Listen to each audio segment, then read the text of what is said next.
¿Qué tal, chicos? Muy buenos días. En esta ocasión, en el curso de Economía, vamos a desarrollar el tema el fenómeno monetario. Cuando yo te hablo del fenómeno monetario, en otras palabras, te estoy hablando sobre el proceso de la inflación. Primero voy a partir por la introducción. Todas las sociedades hemos afrontado retos que nos han llevado a la angustia de lo que es una inflación. Cuando ocurre una inflación es porque se elevan o se incrementan el nivel de los precios o es porque ha fallado un pésimo control administrativo de los recursos monetarios, de los recursos de la producción y de los agentes económicos. Pero para ello, los distintos gobiernos o los países que han gozado de este sistema inflacionario siempre han encontrado estrategias o recetas para salir de este proceso inflacionario. Y cuando te hablo del proceso inflacionario, hay distintas clases de inflación. Cuando hablamos nosotros de la inflación, ten en cuenta es el incremento de los precios que afecta directamente a las unidades de consumo y sobre todo a los agentes económicos. Cuando yo te hablo de la inflación, te hablo de clases de inflación. Por ejemplo, la inflación galopante.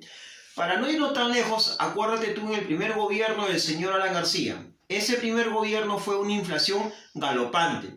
¿Qué quiere decir la inflación galopante? Que en el primer gobierno del señor Alan García, si tú comprabas un litro de aceite, el valor era 4 soles, pero tú pagabas 3 soles 50. ¿Quién ponía los 50 céntimos de diferencia? Lo ponía el Estado. Entonces, en otras palabras, el Estado es el que está subsidiando. Entonces, el señor García, ¿qué hizo? Vamos a romper el chanchito, pero lo que nunca pensó García, que ese chanchito algún día se iba a acabar. Entonces, para ello, el señor García, ¿qué hizo? Empezó a elaborar el dólar MUC. El dólar MUC, el precio era 3 soles 20, pero tú en el mercado lo comprabas a 2 soles 20. ¿Quién ponía la diferencia? El Estado. Y como te repito, el señor García no pensó que ese chanchito algún día se iba a acabar esa reserva.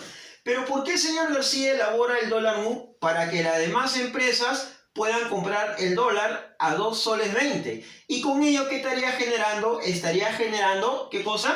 Trabajo. ¿Y esto qué generaría? El nivel de costo de precios y a la vez va a congelar los precios. A la larga, ¿qué trajo eso? A la larga eso trajo una inflación galopante. Y esta inflación galopante en América del Sur tiene experiencia como Perú, Bolivia y la Argentina y también Chile. O sea, la inflación galopante se denomina cuando la economía dice, mayor o igual a 10 o cuando la economía es mayor o igual a 1000. En este caso, con el señor Alan García, de acuerdo a los economistas, la hiperinflación galopante rebasó básicamente el 19%, a la cual nos llevó a la debacle, a la estatización de la banca y nos llevó básicamente a que el fondo nos desacredite. Entonces, durante el señor García, acuérdate tú que se empieza a devaluar la moneda. Nuestra moneda, el sol, pasa a ser el INTE. Y cuando la moneda se devalúa, la moneda ya pierde valor de uso y valor de bien dentro de una economía. Como por ejemplo, citarte el caso de Venezuela con su moneda, los bolivarianos, por decirte. Ahora, cuando hablamos nosotros sobre el proceso de la inflación, acuérdate un acontecimiento de la Primera Guerra Mundial, el llamado fenómeno del crack, la crisis económica mundial. En otras palabras, la crisis financiera de los bancos, ¿no? La autoproducción. ¿A quién afectó esta crisis inflacionaria? A Italia, Francia, Alemania, Japón y a España. Hace rato te dije, cuando empecé la introducción, hay estrategia, hay receta. ¿Qué hizo Estados Unidos? Estados Unidos lo que va a hacer es aplicar el programa neudal, la nueva economía, con la cual Norteamérica le va a prestar dinero. ¿Para qué? Para tratar de mover y movilizar la demanda de los mercados, la economía industrial de estas grandes potencias y tratar de evitar que los mercados bajen. Entonces, cuando viene un proceso inflacionario, ¿cuál es la medida correcta? Poner más dinero sobre la mesa. ¿Para qué? Para que la inflación lo podamos equilibrar y no la inflación venga hacia abajo o represente un bajón total de las exportaciones basados en las materias primas. La inflación moderada es aquella, dice, donde hay un lento crecimiento a nivel de los precios, pero esta inflación moderada se presenta ¿dónde? Se presenta más en países desarrollados como Italia, Francia, Alemania, Japón, España y Estados Unidos. ¿Por qué? Porque el PBI en una clase yo te había hablado, por decirte, en Japón representa $38.000, $58.000 en el caso de los Estados Unidos. ¿Pero por qué es estable? Porque existen grandes empresas, grandes fábricas que le dan estabilidad al control de precios, al control de la producción y al control de los agentes económicos. Entonces, quiere decir que la inflación moderada no es aquella que va a afectar directamente a las grandes potencias, sino es que hay un equilibrio entre el control de precios y la cantidad demandada. Cuando hablamos de la hiperinflación quiere decir, en otras palabras, que uno como ciudadano, uno como consumidor, va a los mercados, se anticipa antes que se eleven o se disparen los precios. Esa es la hiperinflación. Por citarte un ejemplo, esta pandemia, por ejemplo, ¿cuántos no han acudido a su mercado de su distrito? Como la gente desesperada fue a Unicachi, compró, se embolsilló, fue a Plaza Vea, compró costalillo de arroz, de aceite, de azúcar, papel higiénico. Quiere decir que la gente fue rápidamente antes que se disparen el nivel de precios, ¿no? ¿Pero por qué? Porque para que tú te des cuenta que el único factor que puede afectar a un proceso económico no es simplemente el control de precios, sino también son las enfermedades o las epidemias que también van a demandar un proceso inflacionario o pueden demandar el nivel de precios. Eso viene a ser justamente la hiperinflación. ¿Quién es el que mide el proceso de la inflación? El proceso de la inflación lo mide el INEI, el Instituto Nacional de Estadística e Informática, el incremento de precios de consumo final e inicial. Entonces el INEI es a través de los censos estadísticos, son aquellos los que miden con medición exacta el proceso y el control de precios dentro de un proceso o una sociedad que está camino a un proceso de inflación. Pero ¿cuál es la receta para poder salir de un proceso inflacionario? Primero, poner dinero sobre la mesa. Generar o llamar la atención a la inversión. Segundo, generar obras públicas. Al generar obras públicas, ¿qué estás empleando o estás otorgando? Estás otorgando empleabilidad.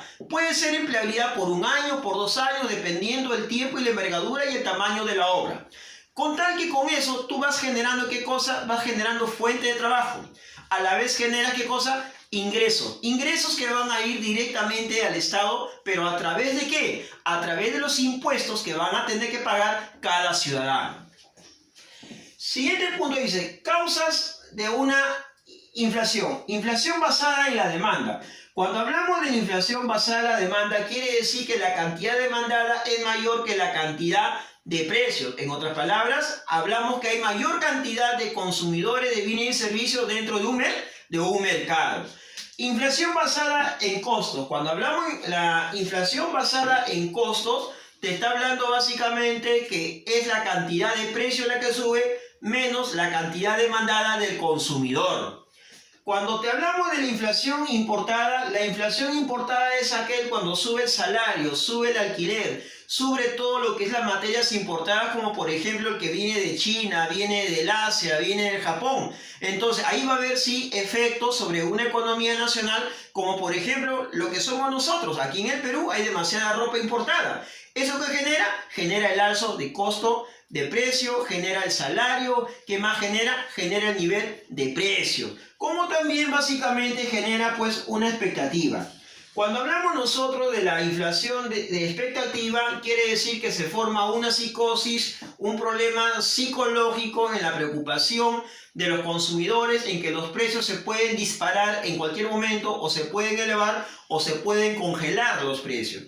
Las consecuencias que van a suceder dentro de un proceso inflacionario, las consecuencias son bastante severas, jóvenes, como por ejemplo la devaluación de la moneda. Nosotros, por experiencia en el primer gobierno de Caballo Loco, la Rata Gorda y Alan García, nuestra moneda se había devaluado, que era el INDI.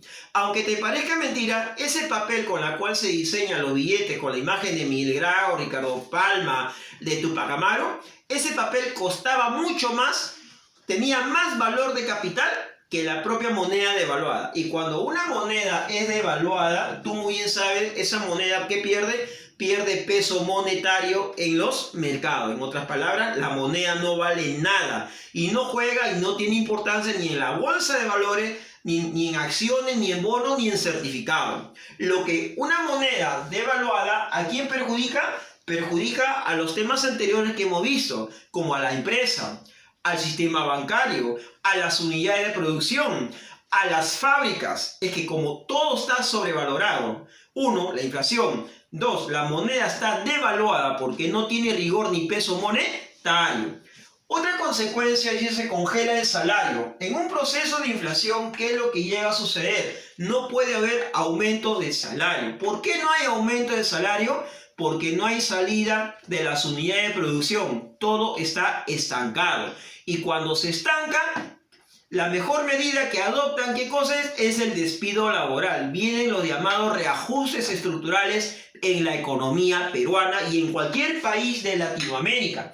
Acuérdate tú, no podemos comparar el PBI de las grandes potencias como Italia, Francia, Alemania, Japón, España, Rusia y otros países con el PBI de América del Sur, Perú, Bolivia, Argentina, Chile, Ecuador, Colombia, Venezuela, porque en primer lugar en América del Sur no tenemos las grandes empresas que se deben necesitar para incrementar el PBI, ¿no? El Producto Bruto Interno, y poder otorgar mejores calidades de ingresos de vida. Otra medida, dice, es el aumento del precio. El aumento del precio se refiere al proceso inflacionario. Cuando hay aumento de precio, obviamente viene ya la preocupación y la especulación, porque ya uno no puede comprar ni 1 kilo ni 2 kilos, porque los ingresos económicos no te lo permiten y por lo tanto tu ingreso está limitado al reajuste económico hasta que vengan medidas estructurales de cómo salir de este proceso inflacionario. Otro punto viene a ser el llamado desempleo y la disminución de unidades productivas. ¿Por qué disminución de unidades productivas? Como tu moneda está devaluada y tu moneda no tiene valor adquisitivo monetario, ha perdido vigencia, entonces tu moneda no puede jugar en los mercados y mucho menos tu moneda no puede adquirir los insumos de materia prima para poder reactivar las unidades productivas. Entonces, para poder reactivar las unidades productivas es ahí donde los gobiernos de distintos países tienen que elaborar estrategias y medidas de cómo reactivar justamente una economía que ha caído en un caos inflacionario.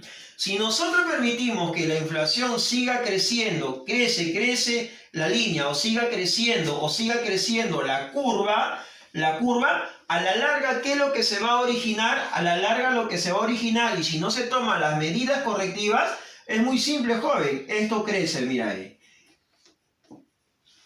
Esto va a llegar a crecer. ¿Qué cosa es? La pobreza. La pobreza es superable, pero la pobreza mental es insuperable. Si la pobreza crece y la inflación es mayor, entonces pregúntate tú, el día que tú seas ingeniero, el día que tú seas un docente, el día que tú seas un abogado o cualquier profesión que tú estudies, si tu gobierno no tomó las medidas, entonces yo te pregunto, ¿tú crees que conseguirás trabajo? ¿Tú crees que conseguirás que te den una mano de obra salarial como te lo mereces? No. Y eso ya el Perú tiene experiencia con el gobierno del señor Alan García y en el gobierno del señor Alberto Fujimori. Entonces, las medidas obviamente que se tienen que tomar en un proceso de inflación, eso le compete directamente a los gobiernos, los planes o reformas que quieran evaluar o estructurar para no tratar de generar, sobre todo, que la moneda pierda valor, para tratar de evitar que haya disminución laboral de trabajo. Y te repito, nosotros no podemos comparar nuestra economía en América del Sur con respecto a países desarrollados. Los países desarrollados, acuérdate, tienen inflación moderada. Quiere decir, hay un equilibrio entre la demanda, el servicio y los bienes y el control de precios. En cambio, nuestra inflación se produce mayormente porque se ha estatizado la economía, se ha estatizado la banca, como también la hiperinflación galopante, donde el Estado subsidia, no hay control de precios y en algún momento el chanchito se tiene que acabar del Estado. Bien, chicos, espero que te haya gustado la clase el día de hoy sobre el llamado fenómeno monetario. Quédate en casa, nos vemos hasta la siguiente semana.